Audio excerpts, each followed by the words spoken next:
you're not investing to grow your business. You're investing to buy your time back so that you can focus on things that you want to do. We all have this like Gary V thing that's kind of being, you gotta grind, you gotta grind, you gotta grind. I agree. And also, if you only think that success comes from working hard, please look around in your life and look around at the people that you know that might have 2 or 3 jobs, and you can't say they're not working hard, and yet they don't have the life that they want. Letting go for everybody, business owners, non-business owners, is a really tough thing to do. You work so hard, you spend all these hours building and building and building and doing your best to build your business. But at the end of the day, if you're not present with what you're currently doing at this time, be fully present. There's somebody in your team that can do that. And if they can do that 95% as good as you, that's still really, really, really good. What's going on, STR Nation? This is your host and brother from another mother, Manuel Pani, here once again with the man himself, Mr. Mike Riley. What's going on, Riles? Not too much. I feel like I've, the high the last couple of weeks from WealthCon is still there. And just the energy from the room and the energy from just seeing everybody is still there. And walked 2 new properties this morning that we're going to be taking on for management. And I got a call earlier today. Guys got 4 cabins in Western North Carolina, wants us to take a look at too. Just keeping up the momentum, man. Keeping the foot on the gas. And from what I learned there and the energy we had there in that room, just keeping it going, man. So what about you? Dude, interesting week for me. My grandpa unfortunately passed away on Sunday, and we had the funeral on Tuesday with the burial on Wednesday. So yesterday. And so it's been interesting. One, super grateful, right, that I made the decision to come here for as long as I did. And it was my understanding that this was the year to do it.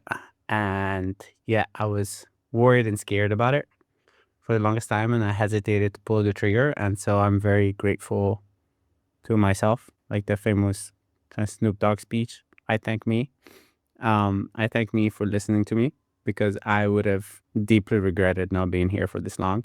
And so getting to spend this much time with him all the way until the end, it was wonderful. And I also feel deeply driven and motivated to build the biggest life and the biggest legacy that I can. Once seeing his legacy, it's crazy the amount of people that were there, even though consider it's 97 and a half. So imagine all the people that are no longer physically here, and still the impact that he had for the amount of people that were there. And then, so yeah, very driven right now, right? And I'm very unapologetically going after what I want, more than what I want, what I choose to have, right? Because we talk about this a lot. I have really been mindful of not using the word want, because want to me now has a connotation of scarcity and lack. And so I don't need to want anything. I choose what I decide to create or not. And so, yeah, really, really driven and really motivated from that perspective. And also just grateful for the family, like to see the amount of family that we have and to get to experience it. Makes me feel wealthy in a way that it's maybe not ordinary now. I think as we think of wealth, we think more of like money wealth, and being around family and loved ones for this long makes me feel rich in a way that is different, more valuable, more powerful, at least in my mind. So yeah. 100%. I think it's a couple of things. One, I love how you're reflecting on and like giving yourself kudos that you decided to make the trip over there. I think something this week I thought about a lot too is just patting yourself on the back sometimes, and just be like, hey, we've come a long way. And I think as small business owners, entrepreneurs, we don't do that very much. We always look for that like next big goal, that next big thing. And I think that's huge. And the funerals are really weird, man. I haven't been to one in, I don't know, it was probably 2-3 months. So I guess it was recent, but it's really weird because you mentioned wealth, and people think like money is wealth. Like you can't take money to the grave, and time is the only thing we can't get back or get more of. So what I wanted to talk about today, or what we decided to talk about today, is something that, again, right, being here in Italy for all this time, it really made me think about it quite a bit. And it's like, how do people grow from being operators to being owners? Because what dawned on me being here is that if I was still as much of an operator as I've been in the past, this 3 months here could have never happened, right? Like there is no physical way for me to do that, right? And so how do people do it, right?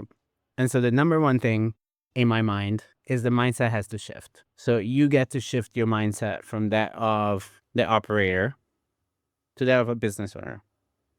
And so what that means to me is that you start thinking about your business as, even if you're working a lot in it and you're doing everything yourself. Because I have calls with people that want to join Secrets all the time, and they're like, yeah, this person didn't show up, so I went to clean the house. If somebody doesn't show up to clean, there is not even a possibility in my mind that the option comes up that I'm going to go clean it.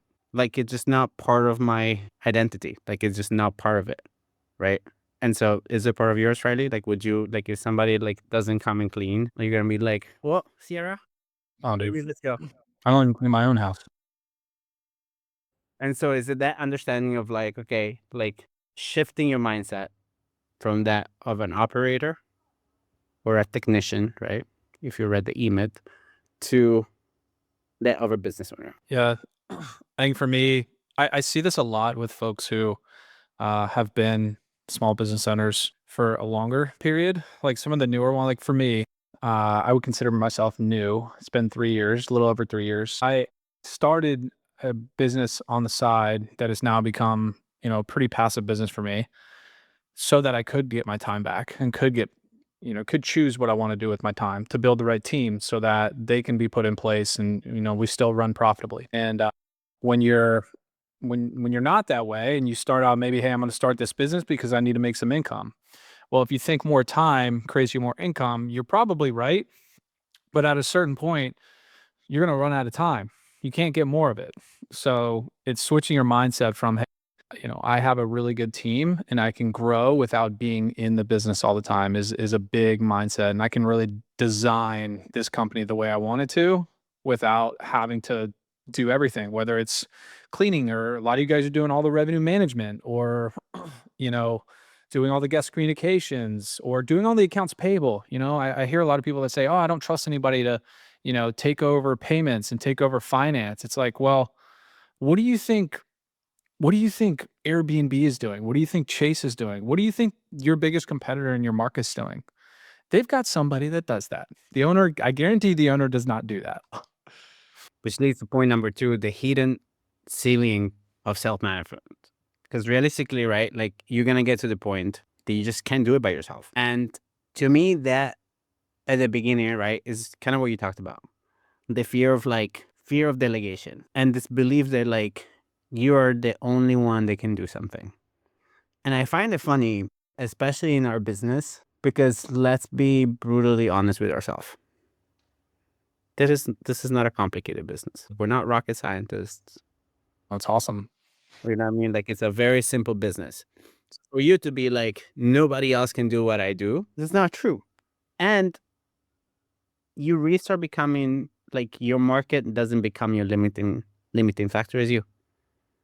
Because naturally, your quality of the things that you do, once you get to like what, 10, 15, maybe, if you're really, really efficient with your time and your system, maybe. Be efficient.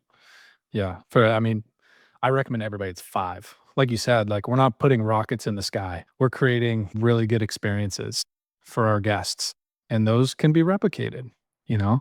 There's a lot of fear at the beginning, just like anything that's new. But when you think about it from what we talked about the funeral earlier, we don't know how much time we have. Your funeral could be next week, right? Could be. I know there's a guy in my circle. I didn't know him personally, 57 years old, had kids in high school. He just passed with cancer. He found out about his cancer 6 months ago. So if you had 6 months, like what would you do? I guarantee everybody in here would find somebody to help them run the business when they're gone. Yeah. So perfectly off that topic, right? It's like, what are the first 3 systems that you get to build to scale? So number 1 is your turnover and your cleaning, right? Really having that system super dialed in. Again, if for some reason you're listening to this show and you're still doing the cleaning yourself, please stop, first of all. And then secondly, this is the first part of the business that you get to build. Second is your guest messaging. We talk about this all the time. So there's HostBuddy AI now, which is like really like a cheat code versus like where I got started with 15 years ago, right? That I had a Word document with templated answers, Word document, right? And I would just copy and paste it into the thing. But at least that was an SOP, right? It's a guest messaging SOP and like creating the flow of it. And then the last one, which is one of the ones that creates most anxiety for people, is the owner reporting and like tracking KPIs. Mm-hmm. But that is, for me at least, if you start doing first two, then it starts becoming kind of easier if you're just doing that. And then over time, you get to do that one as well. Anything Yeah. else you would add to that? No, I mean, when you're hiring your first person, a lot of times it's going to be a VA, but it could be a part-time person, could be a friend, but you're going to want to qualify this person, make sure they're the right fit for the role. But that turnover checklist at the beginning is huge. You got a cleaner that's going in, you got to make sure that cleaner showed up. So my first VA, I hired Sean. He started at 2 o'clock in the afternoon. Check-ins at 4. So he starts at 2 o'clock. His first role is, and he just started. It's 2:25 right now. His first role is to look at all the properties that are having checkouts and make sure that those properties are clean for the check-ins that are coming in today. That's like the most simplest thing. And so have that person do that. And then guest messaging, HostBuddy AI, like you said, makes it really easy. You can use code STR secrets if you go to HostBuddy and you want a good little discount, but it just makes guest messaging so much easier. It doesn't have to be stuck in your head too. Once you use HostBuddy, and you train it, then it's going to be smarter than you are. It's going to remember more things than you are. And then, yeah, like you said, the owner reporting, that sort of thing, the KPI tracking, all the number stuff, you need help with as well. And that was really that second big thing, or really third big thing that Sean helped me with, is benchmarking our properties towards our goal and doing the understatements 100%. Those are the first three. You got it spot on. And then the next thing for me is like, okay, now that you have that, understanding how to, like you said, right? Like with Sean, it's just how do you hire to buy back your time? And so going back to the shift between operator and owner is shifting that from how can I do this to who can do this for me? And understanding that like, as long as you keep thinking of the how instead of the who, you're going to keep getting stuck by what you know how to do. And again, this business is not that hard, but also once you have 10 properties, 15 properties, your bandwidth of your mental capacity and your decision fatigue is a real issue. And that's why a lot of like top producing, top performing CEOs and everybody else have so many people make decisions for them all the time, because having to constantly make a decision makes making decisions harder. And so the biggest thing that you get to do in buying back your time is really understanding, okay, like how can I hire my first VA and understand, okay, like as you're doing the tasks, and that's why we advocate to do a time study. It's like, okay, what are all these things that I do? And then start being like, how can I get more effective with my time? The shift becomes, who can do all those things that I'm not currently doing and give me back all this time? Yeah, there's a good saying, if you don't have an assistant, you are the assistant. And that can hit pretty hard. Now, there's probably some assistants listening to this as well. I know some of the sharpest people I know are executive assistants. JM on our team, she is incredible. Well, couldn't do a lot without her, right? But she was sick for like 2 weeks about 8 months ago, and it was slow. Like things were slow. So what we did is we had her create SOPs for herself so that we can backfill her if something happens. I think she had like a gallbladder infection or something like that. She had to have her gallbladder removed. So think about that for yourself too. I don't want to instill fear in anybody, but what happens if you want to take 2 weeks off? What happens if you get sick? Like you need to have somebody who can step in and help you. And it's having that right mindset, like we talked about first, of investing back into people that can help you so that you can buy back your time. You're not investing to grow your business. You're investing to buy your time back so that you can focus on things that you want to do, which a lot of times is grow the business. Yeah. Which leads to my next point. Sometimes those financial investments are not just in people, but in technology as well. Mm-hmm. So I hear people all the time tell me, well, I am like, what is your tech stack right now? And they're like, no, I don't have a tech stack. It's too expensive. Well, I'm trying to save the money. And to me, that is like picking up, what is the saying? Like saving the pennies and losing the dollars. Like you're just making decisions. And again, Julie George has this famous story where she talks about all the money she lost by not using price labs. And so as you are looking at your business, you're looking to scale, sometimes the who is also a piece of technology. And so again, you get to shift your perspective from looking at how do I save cost to how do I optimize my business. And sometimes that's people, but a lot of the times, especially with how technology is right now, it's just technology. And the amount of people that are just on Airbnb and don't have a PMS, to me is just like, wow, in some PMSs, a lot of PMSs are actually free, but you're not in the mindset of like looking at this in that way. And so sometimes you just make an assumption that something's going to cost you money. And then once you budget in the actual money that something costs you to your return on time, it's not even a cost. Yep. Yeah, 100%. The next thing is, and this is might hurt some people, but are you actually building a business or are you building a job? I talk to a lot of people that have 10 properties, 15 properties. I'm like, great. How many hours a week are you working? Like, well, I work just as much as I did doing my W-2. I'm like, okay, was that what the goal was? And they're like, no, but I can't afford to hire somebody because I need all this money. But what was the goal? Well, the goal was to have time freedom with my family. Okay. And so what are we doing? Because at the end of the day, if the business is not scalable, if the business is not a sellable business, which if you guys went to Welcome, this is a conversation that Mike was kind of screaming from the top of the mountains. Every part of your business should be thought about in terms of like, is this business saleable at the end of the day? And if the business is not saleable, how are you going to fix that? Because if not, guys, you're not business owners. You just have jobs. And I think there are some people out there too that, and I've heard this, hey, I love this. I love this business. I love what I'm doing. I don't know what I would do if I sold my business. Or I don't know what I would do if I hired somebody. I don't know what they would do. And if you reach there and you're totally happy with it, that is amazing. Like, congratulations. You found peace in where you're at and you found peace of mind. I think 99% of people do not feel that way though. So I know I don't. I'm still building. I'm still hiring. And so thinking through that, if you have goals or if you have things that you want to get out of life, a lot of the times that just means you need more money, right? To get those things or to buy your time back. So in order to do that, in order to grow your business, you probably need some people to help you. So whether that's a bookkeeper, your first VA, maybe it's your 10th VA. For me, it's an operations manager that I'm actively hiring right now. I had an offer letter go out this morning. So what is it that you want that can buy back your time so that you can continue to replace yourself and continue to grow so that you can hit those bigger goals that you're put on this planet for? 100%, which leads perfectly. It's almost like, what I was going to talk about. So the concept of letting go of the grind. So I had a really good friend of mine here.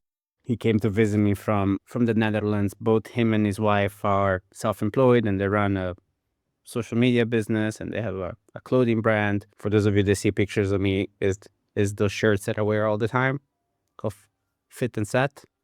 We met on a tennis court. So he has a clothing brand. It's called Fit and Set. And I saw it with them because, dude, I can sit at the beach for hours just reading. I don't touch my phone. I don't think about things. And I've really let go of the grind. And I've created a labor of love in everything that I do. And so when I work, I love what I do. And so this past 3-4 days that I got to take time off to spend with family, I generally missed what I do. And so today is my first day back and I love it. I'm very, very grateful. I love what I do. And at the same time, I am perfectly okay letting go of the grind. We all have this like Gary V thing that's kind of being installed in us from living in the States and everything else, which is like, you gotta grind, you gotta grind, you gotta grind. I agree. And also, I think that if you only think that success comes from working hard, please look around in your life and look around at the people that that might have 2 or 3 jobs and you can't say they're not working hard and yet they don't have the life that they want.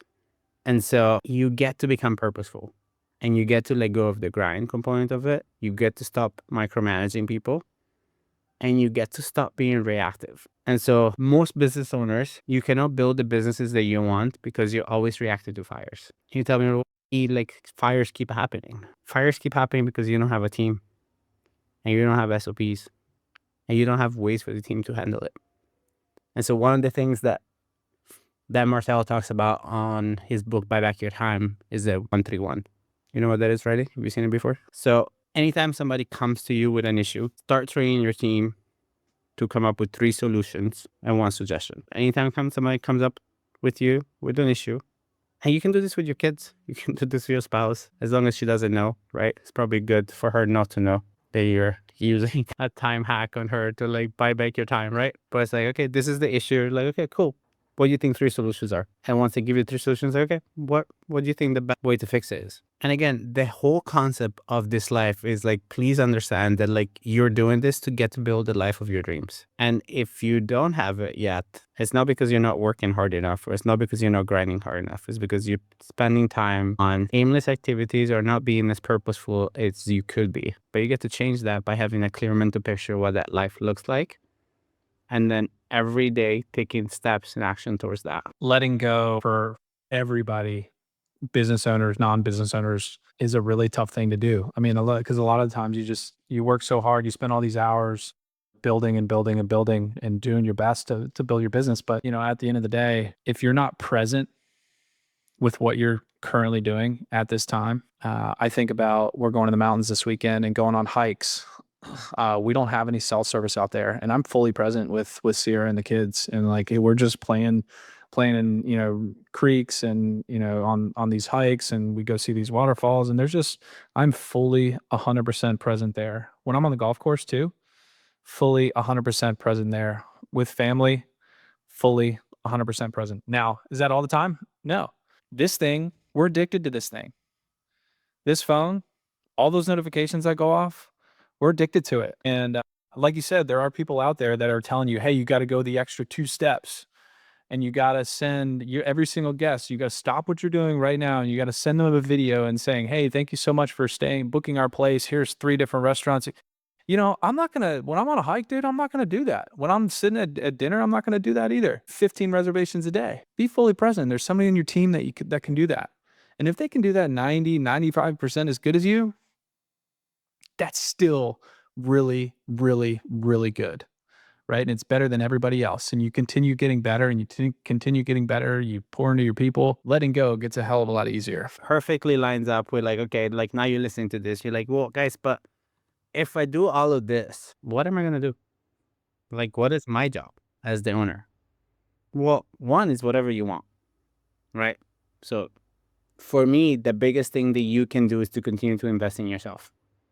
Invest in yourself in taking time to listen to a podcast like this, to do trainings, to grow in terms of your leadership, to grow in terms of your mindset, to go out and conferences, to go out and travel and see the world and experience the world, to go out and really understand, okay, like, what does my competition look like, right? Like, what does great hospitality feel like?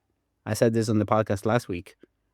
If you want to create a great hospitality brand and you've never been to a great hotel, as a business owner that wants to create a great hospitality experience, that is your job. Your job is to experience what greatness feels like so that you can replicate it. And if you're okay with being good, but you want to be great, you cannot do so without working on yourself. And so your job becomes, you get to shift focus on becoming a coach to your team, to have a relationship with your owners. If you have investors, to have a relationship with your investors. You get to develop time. The biggest thing that I got out of this experience outside of being with family is that I got to spend time by myself or with my family, asking myself, okay, like, what do I want? Like, what's my vision for the future? And then you get to really think about your brand, right? I saw Dan Marshall's video the other day. Is like one of the most important investments that you can do in yourself or your future is in growing and creating your own brand. And you can see it with me, you can see it with Riley, you can see it with Mike. It's stuff that we all think about, right? Like, it's our way of serving ourselves, serving you guys, but also serving our family. Like, my own investment in my own personal brand, one, because I love what I do, but two, is to how big can I become, right? And to rethink strategically about how to use capital. That's the thing that your team cannot do. Like, how do you invest capital? What do you do with it? What services are you offering? How do those impact the NOI of your company? We are conversation with a guy in the boardroom today. One of the things he's thinking about is like, okay, I'm close to 100 properties. I have a goal to get to 300 properties. Do I bring cleaning in house? What does that mean? Do I buy a building? Do I buy a laundromat? Do I buy the sheets? Do I charge people for this? Do I charge people for that? That is your job as an owner. It's not in the guest messaging. It's not in the little intro video to people. Like, your job, the thing that is really going to make an impact to your life, to your business, to your family, to your legacy, to your future, is you thinking, okay, how do I make this business the best possible business that I can? And with the money that I make, once I take care of my bills, or even sometimes with the money that I make and I take a little bit for my bills, but then I invest back into my business, how do I make this money go the farthest so that I can do what E and Mike are talking about, that I can be fully present? Because if you're building this business, but you're attached to your phone, but then you tell me, well, E, I want to build this business for my kids so I can spend more time with my kids. But then when you're with your kids, you're not there. And what your kids are going to remember is that mommy and daddy were never there. Or they'll be addicted to the phone too. Yeah, I mean, I couldn't agree more too. It's just you get to create what you want to do. I think wealthy people do two things extremely well. One, they apply simple math to complex situations and they're really good at it, or they like you were talking about earlier, should I buy a laundromat? Should I buy a new building? You know, or they just find somebody who can apply the simple math and teach them what they should do the right way. And then number two is they take risk and they move fast. Applying those two things, that's what true owners do. They got the vision, they move fast, they take risks, and they're present in every conversation. Yeah. And so what I would love for you guys to take away from the show this week, it's one, what is your goal? I assume if you listen to this show, your goal is not to become an operator or to stay an operator for the rest of your life, is to become an owner. And so for the next week, I want you to ask yourself that question every single time you're making a decision. How do I make, like, the owner me, how would he or she make this decision? And then in your spare time, as a business owner of a successful STR business, how would I be thinking? How do I think about myself? How do I think about situation? And holding that belief at every waking moment. I've been listening to a lot of videos of Kobe because I've been having a lot of drives, and I just put those like YouTube motivational videos, and some of them are excellent. And there's this video of Kobe, and they're interviewing him. They're two games up for the championship, and the journalist is like, "Kobe, what's up? Why aren't you happy?" And Kobe's like, "What's there to be happy?" He's like, "Dude, you're up 2-0. It's like, job not done. Is the job done? And the guy's like, no, but you're up 2-0. And it's like, job not done. And so it's the same thing. Like, I want you guys, and you get to be happy about the business that you're building. And also, I want you to be extremely real with yourself, to the vision that you have and to how far away you are from it. And every day ask yourself, what is one thing that I get to do today to create more of that business, and not the bullshit business, like the real goal. And if you're not there yet, don't be happy. Don't get happy with the little things. If the goal is the goal, the only thing that should make you happy is the goal or your forward progress towards that goal. And so until you get there, don't lie to yourself. Be unapologetically getting better every single day in every single way towards the thing that you're building. And always keep that thing in mind. So we do hope this show was useful for you. Riley, any last minute thoughts for the peoples? Know what you want and say yes to things that are in alignment with that and be present. I know there's people out there that listen to this that are like, all right, it's time. I need to hire that person. I know that was me 3 months ago, and it's going to be me as long as I own businesses, and probably as long as I live too. Whether like, hey, I need to hire somebody to redo my roof right now. I need a new roof. I'm not going to do the shingles. Hey, I'm going to get up there. I need a tree removed outside. It's a big tree. I looked at it. I was like, you know what? I think I could probably get up there and start cutting that thing down. No, I'm not going to do that. That's not in line with my goals. Mm-hmm. No. I don't know how much time we have here, you know? And you're also a business owner. You're not an operator. And so once that mindset trickles to everything else, your life is going to start to change. So go out, and be the business owners that you wanted to be when you started this business. And don't get stuck in the operator seat just because it feels good to be busy. We're not doing this for you guys to be busy all the time. Riley and I, Mike and I, we're not teaching this shit for you guys to create a business that you're busy all the time. We're teaching you this to create a life that is worth living and that gives you the freedom to do what you choose to do, when you choose to do it, how you choose to do it, with who you choose to do it. So go out there and do it, because nobody else is going to do it for you. Ciao, guys.